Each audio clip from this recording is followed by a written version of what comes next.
Yeah. 35-1 to 37-6. That's the nothing personal word of the day. It is Monday, June 3rd, 2024. It's the first show of June, which means it's time to talk about Major League Baseball and what happened in May. And can you imagine that teams have played between 57 and 61 games already? Anytime you get below 100 games left, you know that it is no longer early. And I wanted to start with the top storylines for May. We're going to go over May. We're going to talk about some predictions. We're going to talk about predictions that I predicted for May that may or may not have come true. We're going to catch you up on a bunch of things. Let's start with what I think is the top storyline in Major League Baseball. Not because that's where I am. I think everyone in baseball is talking about the Yankees. They were 21-7 in May. They have two of the top three, maybe two of the top two if you did American League MVP voting right now. With Ohtani out of the American League, I think you have to say that Juan Soto and Aaron Judge would finish two of the top three. In what order? Unclear. Aaron Judge had a season. What is with people? Aaron Judge done, doing terribly. Remember how tough his start was? Anyone remember April? Well, May was not exactly tough for Aaron Judge. He hit 361 versus 207 in April and March. He had 14 home runs, 12 doubles, 27 RBI. It's really quite staggering what he's doing. He's got power. He's hitting for average. He's getting on base. And he is, with Soto, forming the best 1-2 punch in all of baseball, which is helpful given the fact that they've been able to pitch as well with no Garrett Cole.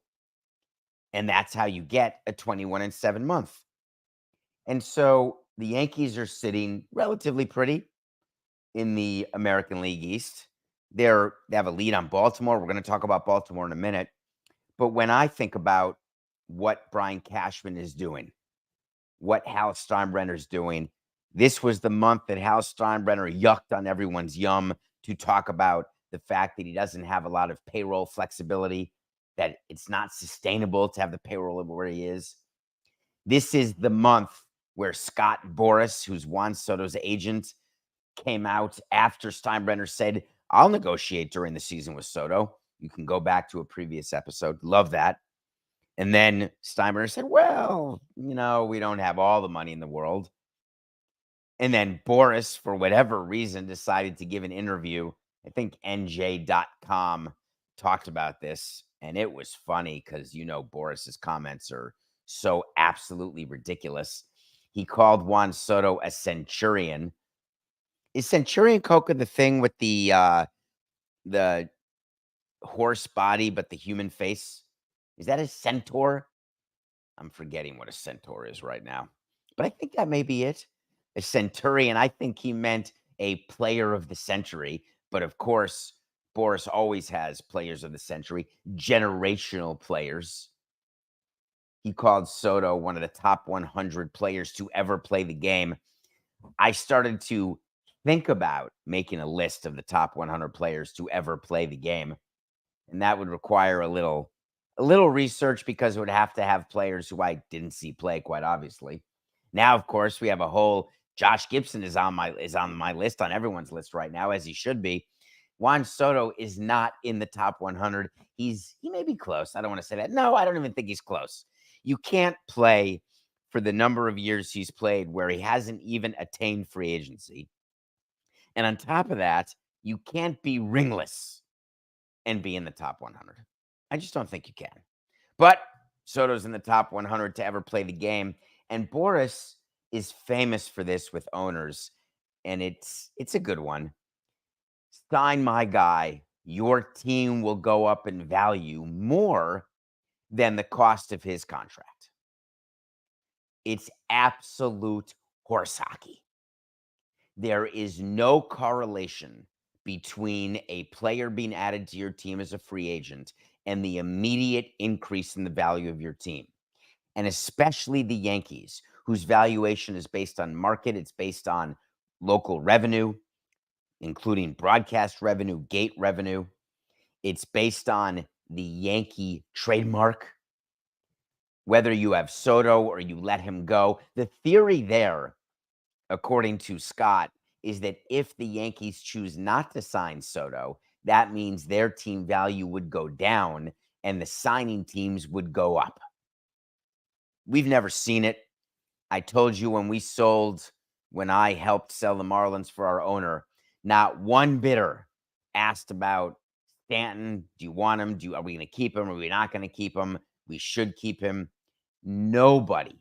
Oh, Soto did win a ring, by the way. Thank you. Thank you. He won a ring with the Nationals in 2019. All right, he's top 100. I changed my mind. No, he's still not. It's Harper that didn't get the ring yet. That is exactly what I was thinking. Coca just whispered, Harper doesn't have the ring. That's true. I was thinking of Harper. But my point stays the same. Franchise values do not increase and decrease given a signing of a player. Prospective owners don't ask about a particular player. They do not change their bid for your team based on a particular player's existence. Oh, you've got a player who's not even arbitration eligible, one of the best players in the game. That's worth an extra $80 million in my bid. It's just not the case. On the baseball side, they do value players financially because there's a value of what it is per win. People say you have to spend $8 million to get a win. We never bought into that. So I would say the Yankees, for me, are the top storyline of this month. They got to keep it going, but so far, so good. The other top storyline is Acuna for the Braves. He is out for the year. The Braves are 3-4 since his injury. They are 6.5 games behind the aforementioned Philadelphia Phillies with Bryce Harper. The Braves likely will have a hard time catching the Philadelphia Phillies. It is a big loss. It is not the end of their world. They will make the playoffs, but it was a big story for sure. He is not going to be replaced at the deadline. There will be some sort of marginal ad by Alex Anthopoulos, but you can't replace an Acuna. Now, the Braves, of course, this I remember, won the World Series without Acuna, but it still was a big story. And I'm going to put in the 3-hole for the big stories. I'm going to put Paul Skeens in his debut. He debuted in the month of May. He is 2-0 in his 4 starts, 30 Ks and 22 innings pitched. He's going to start this Wednesday against the Dodgers lineup. Can't wait to see what that is. It may be my pick of the day. We'll see what happens. But the excitement of Skeens debuting, and it was exciting. The Pirates, what was their record this month, Coca? I'm going to guess that they were below 500. It is rough to have a great prospect, all the excitement. He's 2-0. Everything's looking great, and your team is just not getting better incrementally. Let's go to they were 12-14. Nice. Let's go to biggest surprises in May in Major League Baseball. And I'm going to lead it in 2 cities that you know I love, and I talk about Cleveland and Milwaukee. Not many people talk about Cleveland and Milwaukee, but how do you not when you look at this Major League Baseball season? The Guardians just continue to win. They're 19-9 in May, which is a great month. They have a 4-game lead in their division, and we'll get to in a minute why it matters when I tell you who is leading the division right now. They have a 4-game lead over the surprise Royals, who also have been great. But I can't call them one of the biggest surprises. But the Guardians certainly are. Other than Jose Ramirez, who you may have heard of, I think he's leading the league in runs batted in. They've had starting pitching. They've had bullpen success. They've had tremendous offense. Everything, which I guess is how you win. And what about my Brewers? I'm going to spend 2 minutes on this if you don't mind. Anytime I can talk about Milwaukee, I love it. Going into the season, all I was thinking and texting with Yelich, hey, keep going, because it's frustrating when you trade your best pitcher, which is what the Brewers did by trading Corbin Burnes to the Orioles. It's almost as though the Brewers are now the Rays, where they continue to win. They lost Craig Counsell to the Cubs. They trade Corbin Burnes. The thought is the offense was not going to be nearly good enough. They made incremental additions to their team on the margins. We're talking like Rosario, Duval, Soler, Atlanta Braves. Oh my God, we won the World Series type of ads is what the Brewers did. Yelich has missed some time with the back, but he has been outstanding. The Yelich who I know. The power up and down the lineup rivals the best lineups in baseball. As a matter of fact, the Brewers have a more complete lineup. I think I may be struck dead, so I'm just going to look up. The Brewers have a more complete lineup 1-9 than the Dodgers. So it is no surprise that the Brewers have a 7-game lead over the Cardinals. They have the largest division lead in all of baseball, in all of the 6 divisions. The Brewers do. It's helped that the Cubs actually crapped the bed this month. The Cardinals started playing better. But we got to give props to Murphy, the new manager. We got to give props to Matt Arnold, an executive who we interviewed at one point for GM. We knew he was going to be an up-and-coming executive, and he has turned into a fantastic head. The irony is that the trade of Stearns for Arnold has been really, really good for the Brewers and horrible for the Mets. It wasn't a trade because Arnold was there, but it was supposed to be the other way around. Stearns was going to get to the Mets and everything was going to be great. So I got the Brewers as a surprise. How about the Phillies? They are running away with the NL East. The Acuna injury helped, but they're 6.5 over the Braves. Let's get to some player surprises. If you had Louis Heel and Seth Lugo as 2 of the best pitchers in baseball, you're just a liar. And any GM who says it, of course, the Royals could say, oh, we knew it when we signed Lugo. We knew he was going to be leading the league in wins and leading the AL and ERA after 2 months of the season. You are so full of it. I used to like that when our scouts would say, oh, yeah, we told you. I mean, we had a player personnel guy. That would be it. The king of the rear view mirror. Oh, this is exactly what we said was going to happen. Really? Wanted us to sign Ohtani, not Lugo. He's been unbelievable. He just wins. For $1, do you know who's leading the National League in ERA? Because it ain't Nola or Wheeler. It's Ranger Suarez, who's leading all of baseball in ERA. Marlins fans, plug your ears for a minute. Arias, he's been really good for the Padres. Really, really, really good. Now, the Padres aren't going to catch the Dodgers. You know that. But since the trade, he's hitting almost 400. I'm sorry. He has more multi-hit games than strikeouts. I'm sorry. This is Arias. Someone, Coca, said to me, would it be the first time ever to win 3 batting titles in a row for 3 different teams? How about that? Twins, Marlins, Padres. It's possible he could win 3 batting titles in a row for 3 different teams. That would be pretty cool. One of the things I like doing is reviewing. I'm not going to be the gas bags that you listen to or that are really, really popular in sports media. I had predictions for May. I want to review them and tell you how I did because it wasn't great. I said the Mariners would pull away in the AL West. They have a 4-game lead over the Rangers. They started the month with a 1-game lead, but Coca pointed out, as the judge and jury, that's not pulling away. So I got that one wrong. I said the Orioles would pull away in the AL East. Nope. The Yankees had the best record I think they may have the best record in baseball, but they did not. I told you a manager would get fired in May. I cannot believe there has not been a managerial firing. Where are all the Samsons out there as team presidents? Where are they? Fire somebody. Do something. It's June. The season is a third over, more than a third over. But no manager got fired. And I thought the Astros would start to turn it around. The Astros are one of those teams where, like our team in '05, hey, we're going to turn it on. Don't you worry. Snap of a finger, we're going to make the playoffs. Everything's going to be fine. So I thought the Astros would play at a 600 clip. Nope. They were 15-14.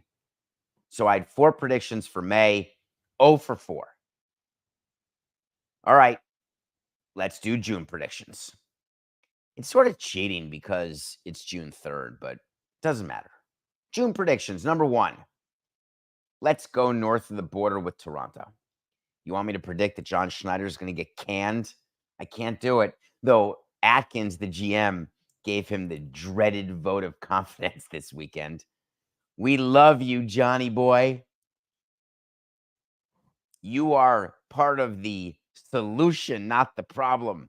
I don't want to make change for change's sake. He used I, but it's really Shapiro, not Atkins. So he should have said we. But apparently the Blue Jays don't want to fire their manager. And on top of that, they don't want to trade Guerrero or Bichette.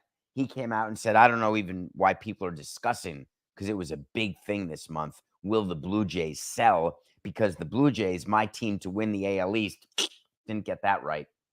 I believe they are starting the month of June in last place. But all of that said, my June prediction is that the Blue Jays are going to add and not subtract, because I thought it would go one of two ways, add or subtract. You could stand pat, but it was all dependent on the owner. And remember, the owner is a corporate owner, and there's a corporate representative, but it's a corporation. And I can absolutely envision a world where the corporate body says to Shapiro, listen, we're operating in the black. Let's add. Let's just try. Let's maybe see if July, August, September can be the months. Maybe we'll be the team that improves and runs hot all the way to the World Series. So my prediction for this month, if you're going to do it, if the Blue Jays are instructed to do it, June, because then it gives you all of July to then sell once you've bought. 2, do you know the Oriole player, Gunnar Henderson, MVP candidate? I guess he's probably top 3 with Soto and Judge, if I had to guess. I believe he will end the month hitting more home runs in June than Aaron Judge. This shortstop is a home run hitter. I believe he hit his 19th the other day, still behind Judge. But my prediction for June is that Gunnar will stay hot and he will hit more June home runs than Aaron Judge. And my last prediction for June, I'm going to run it back. There's nothing wrong with running it back. The Astros will play at a 600 clip. It just can't be. They're too good. Now, Joey Espada, first-year manager, may be overmatched. It is true that Abreu was a disaster. It is true they've got tremendous injuries. But it's the Astros. That's my final prediction of June.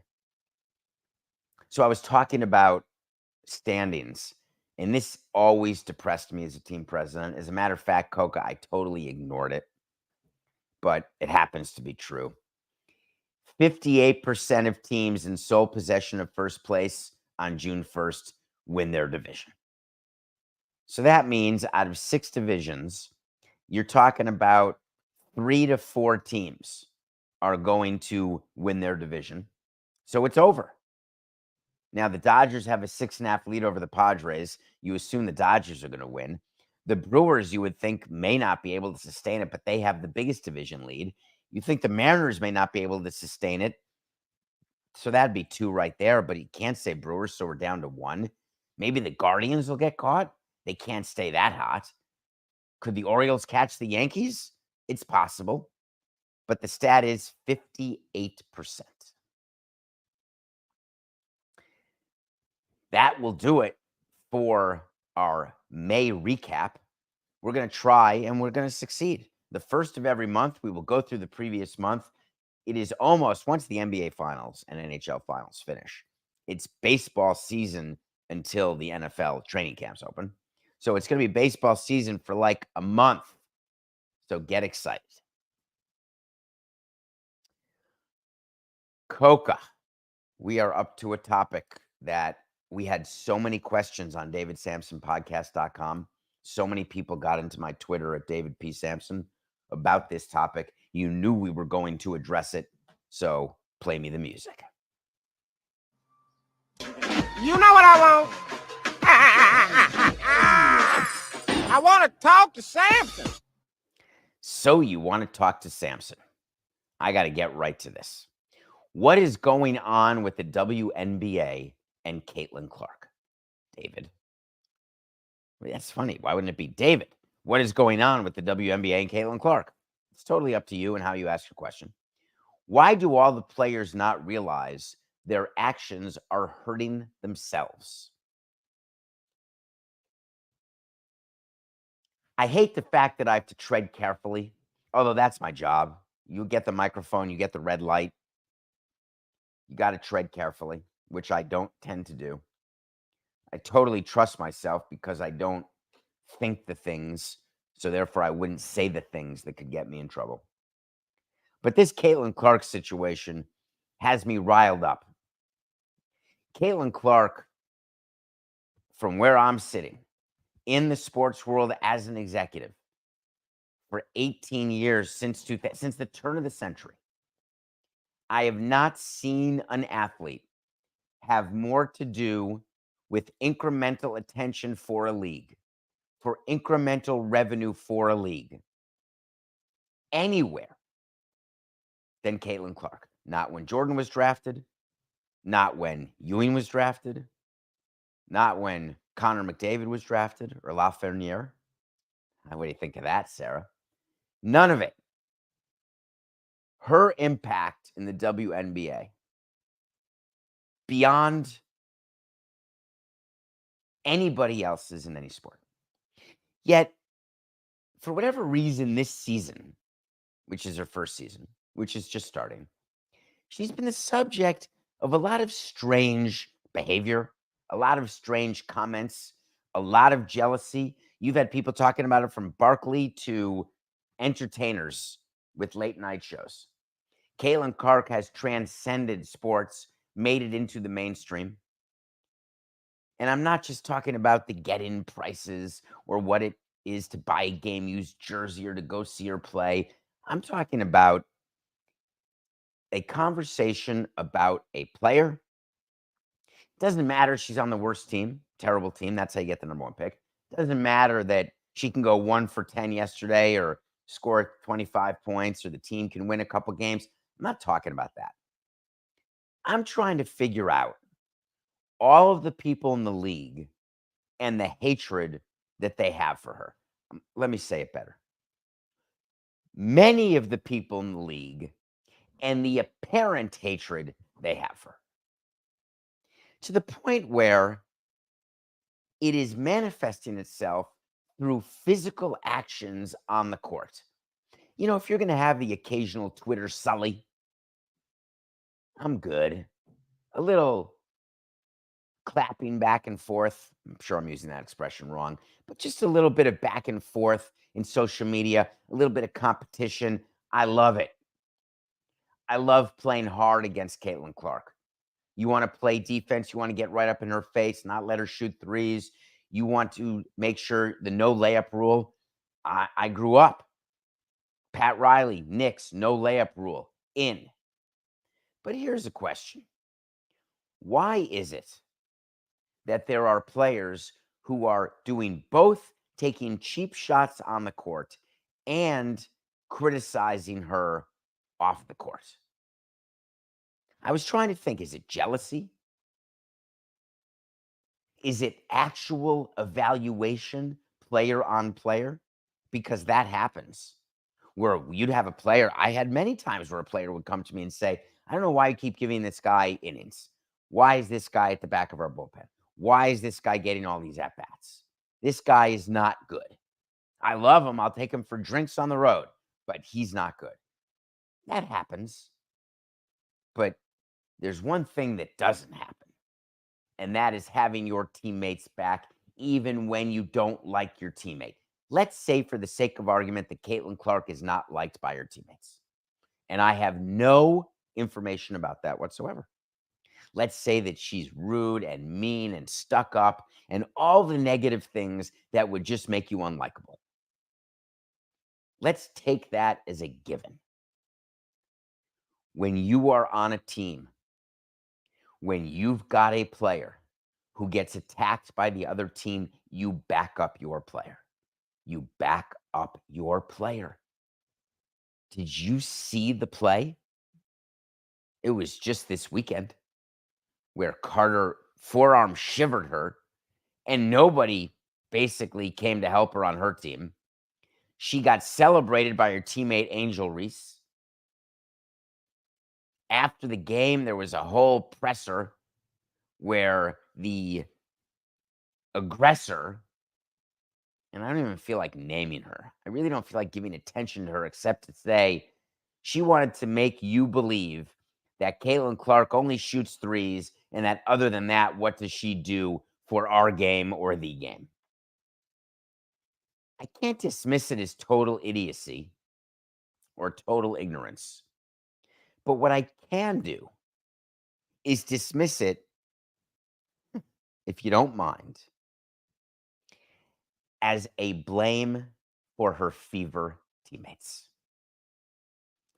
Hear me out and see if you can walk this bridge with me. If people who have been attacking Clark on the court and the no layups, the shivers, whatever they're doing, if you had people on the Fever, any player on the Fever, who would go do a hard foul, who would say something publicly, who would do anything to indicate, hey, you can't do that to one of our players. I don't care if she's a rookie or a veteran. You're not going to do it, and we will manifest our anger over what's being done to her, both on and off the court. If that were happening, it wouldn't even be news now. The reason why all of the including ours, are talking about what happened with Clark is that there's been no retaliation. And I don't necessarily agree with violence. I don't want to hurt anybody, but you're damn right I love having Oakley on my team, or I would have loved having a Rodman or a Lambier or I want it to be so cool, Sarah. This was my moment to be so cool in hockey. And I can't remember the name of the Ranger, the big guy, the 6'8" guy, Reed or Bede or Feed, Reed, Rempe. Thank you. That was Coca nailing that. I need to see that. Carter, for her play, got assessed a flagrant 1. Angel Reese, her teammate, got fined not for celebrating with Carter when Carter came off the court, celebrating her for knocking Clark out and down. She was fined for not meeting the media. I have a solution. The Indiana Fever, if I'm running the Indiana Fever, I'm happy to release every single player I have, except for Clark. I'm happy to get rid of every single one of them. I'm happy to sign a team of all Rempies because they're not winning games anyway. But I'm going to protect.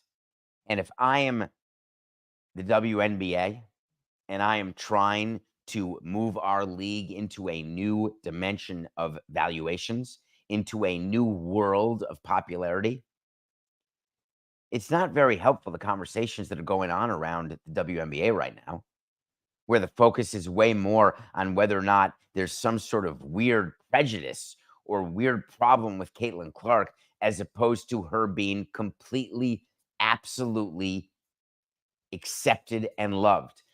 There are people, they want to compare her to when Bird and Magic entered the NBA. Could that be Reese and Clark? There were people back then who hated the Celtics, hated the Lakers, didn't like Larry, didn't like Magic. I get it. Except those people weren't their teammates. So if you're running the Fever, you've got to get rid of everyone. I'd cut them all. I don't care if they are prospects. I want people who will support each other. And the last thing I have on Clark is this. and it is the last thing about this issue. I don't want to give it more oxygen than it deserves because it angers me so much. Not because it's Caitlin Clark. It angers me when teammates do not have each other's back because it shows what the problem is with your team. But if the WNBA wants to be a league where Nike tweets, hey, there haven't been an NBA finals for a week, there's no basketball, and then they have to delete it because everyone's upset they didn't mention the WNBA. If you want to become a major league, even get your own broadcast deal 9 years from now, because it's not going to happen this time. If you want to have teams that are worth money, that make money, you have to have more than conversation off the court. You have to have your players sell and market on the court. You have to have them competing hard, even if they're not competing in love. You have to have them competing in respect. The WNBA better start changing that, or the progress that people perceive they've made, it will all be for naught, and there won't be any progress at all.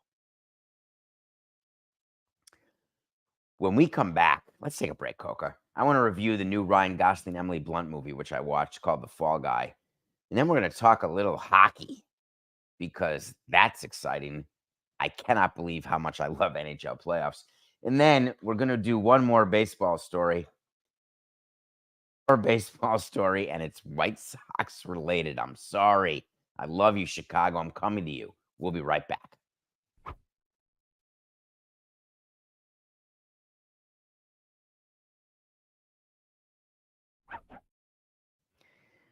Welcome back to Nothing Personal. Hope everyone had a good weekend. I do not like starting my weeks the way this one started. Last night, I could not sleep even for a minute. I can't wait to review the documentary, what I'm going to review tomorrow, what I watched. Spoiler alert, it's on Netflix. It's about cults and it's about TikTok. Check it out. I just couldn't sleep. Anyone else get antsy legs when they're trying to sleep, where your legs just can't stop moving and therefore you can't sleep, so you just get up and start watching movies? That's me on a Sunday, and it's the worst on a Sunday when the work week is starting. One of the movies that I've seen recently is the new movie called The Fall Guy. Ryan Gosling, Emily Blunt. It is about a stuntman and a movie director and their relationship. And it is a comedy about stuntmen giving love to stuntmen in the movies. And Aaron Taylor Johnson, rumored to be the next James Bond, actually, plays the movie star, and Ryan Gosling. It is very rare that the stuntman is a matinee idol, even better looking than the actor. But obviously, in this case, I think you'd have to give Ryan Gosling the edge over Aaron Taylor Johnson. Both handsome men. The movie itself is funny to me. I enjoyed all of the stunts that the stuntmen did that weren't Ryan Gosling. So imagine this. Ryan Gosling plays a stuntman, but has to have a stuntman doing the stunts for Ryan Gosling because Ryan Gosling was doing the stunts for the actor Aaron Taylor Johnson. It's so cool. And then during the credits, spoiler alert, if you don't do what I do, which you should do, give respect to everyone who makes movies to entertain you. You may want to watch the credits. It's not Marvel-like where there's a whole scene at the end of the credits, but it's good enough that you need to watch all the credits. The Fall Guy is totally entertaining, not a waste of your money. You can rent it or buy it. Eventually, it'll stream on one of the streaming services for free. I don't know when that is, but totally worth the investment, because for an hour 48, maybe, I don't remember the running time, but I'm going to go 108 minutes. I smiled. I enjoyed it. Last night, I watched the Edmonton Oilers clinch the Western Conference. So we've got a Stanley Cup matchup of the Edmonton Oilers and the Florida Panthers. Much to the chagrin of U.S. broadcasters, because Canada doesn't count, leagues do not root for Canadian teams.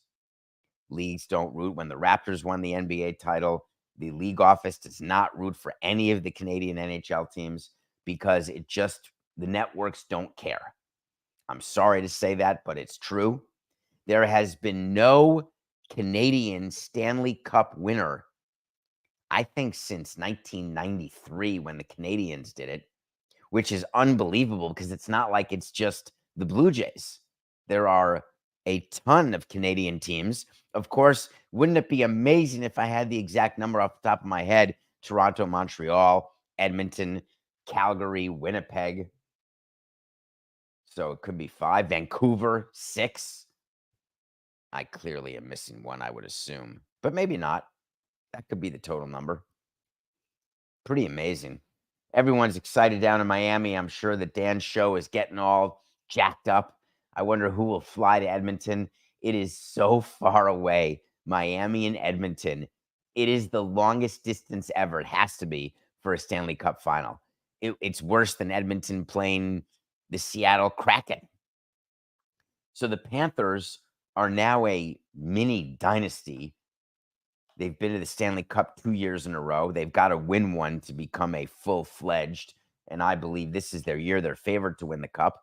The Oilers, however, have the best player in hockey. If you didn't watch any of the Western Conference, Connor McDavid likely wins his fourth MVP, called the Hart Trophy, this year. It's fun watching NHL Stanley Cup hockey. It's just fun. The finals start June 8th. Did the NBA, Coca? I did not check this. I assume because the NBA is on ABC and hockey may be on ESPN and ABC, I assume they never play on the same day. So we're going to have, while we've had no NBA for a week, if you don't remember, it's the Mavericks and Celtics starting Thursday. We'll talk about that later in the week. And now Oilers and Panthers. I would assume that it will be alternating days. I miss those sports. Let's talk about, I got to give you a correction before I move on, if you don't mind. A quick correction. I like giving corrections. I don't like making mistakes. This correction, though, in 1,064 episodes, someone tweeted at David P. Samson or DM'd me, it's the worst mistake I've ever made on Nothing Personal. We were doing a story about something. Don't remember what, because I can't remember.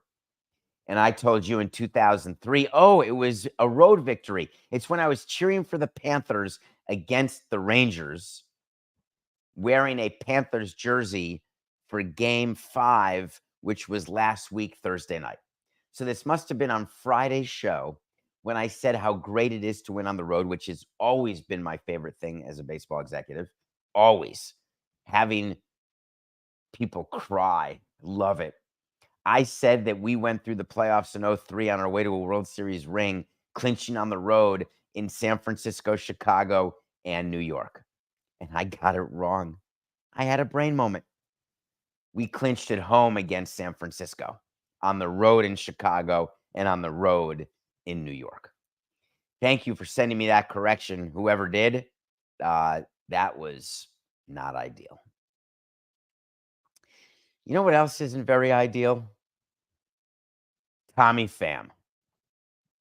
Tommy Pham, I can't believe he's even a story. He's the guy who held out because he wanted more money, which is ridiculous. He ended up getting the exact amount of money that anybody was offering him earlier, but he only is making that on a prorated basis. He got $3 million by the White Sox. Good for you for being stuck on the worst team in baseball. They played a little better after they signed him. Tommy Pham is the player who slapped Jock Peterson in the outfield over fantasy. I don't know if you remember that. He went on an opposing team's BP, went into the field, and like Chris and Will Smith, Jock Peterson. Tommy Pham did something yesterday that is not going to get enough attention on a Monday because there's so much other sports news and so much other stuff going on. But I want you to hear what Tommy Pham actually said. Nailed out at home by a mile. I'm going to the dugout, and I hear the tough guy with all the hoorah. So I'll never start anything, but I'll be prepared to finish it. There's a reason why I do all kinds of fighting in the off season, because I'm prepared to somebody up. So you can take it as what it is. What does that even mean? I was thinking about, does he oversee chicken fights or dog fights? Does he fight Jake Paul? What does he do during the off season that he does all sorts of fights? And this is a story. Christian Yelich, they were playing the Brewers. The White Sox have lost 11 in a row. They're a 100-loss team. Clearly one of the worst teams. They're the worst team. Let's face it. They're the worst team in baseball. Tommy Pham has not helped at all. And he gets thrown out by Yelich, short left field. For whatever reason, the third base coach sent him. Here's the reason. You were down a run. Make the player make the play. Yelich made the play. You were out. Contreras tags him. Brewers win. And Pham gets a little crazy on the field. He starts like he put up his dukes almost. It was very bizarre, but that was it. Goes back to the dugout. And Tommy Pham has this reputation where the league office is looking for things to do to Tommy Pham. There's a problem with him for sure. He may need help, so I'm going to give him the benefit of the doubt and say that there's some level of help that he needs. But then he does this interview, and that is a post-game interview after he's dressed. He did something there that was a little subtle. Coco, will you play again only the first 10 seconds of that video? Listen to what he says in the first 10 seconds. At home by a mile, I'm going to the dugout, and You know, can I stop hear there. a tough guy with all. At home by a mile. He's basically calling out his third base coach. He's saying, I shouldn't have even gone on such a short fly ball to left field. President of a team, clubhouse, I don't think I would have signed him, period. Certainly not give him $3 million.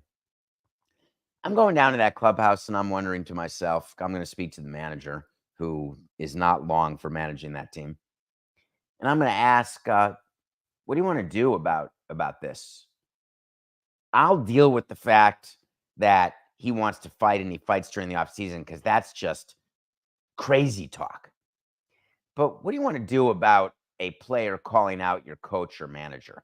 Do you tolerate that? On a good team, you tolerate that from your best player. You go sit with the player and try to deal with it.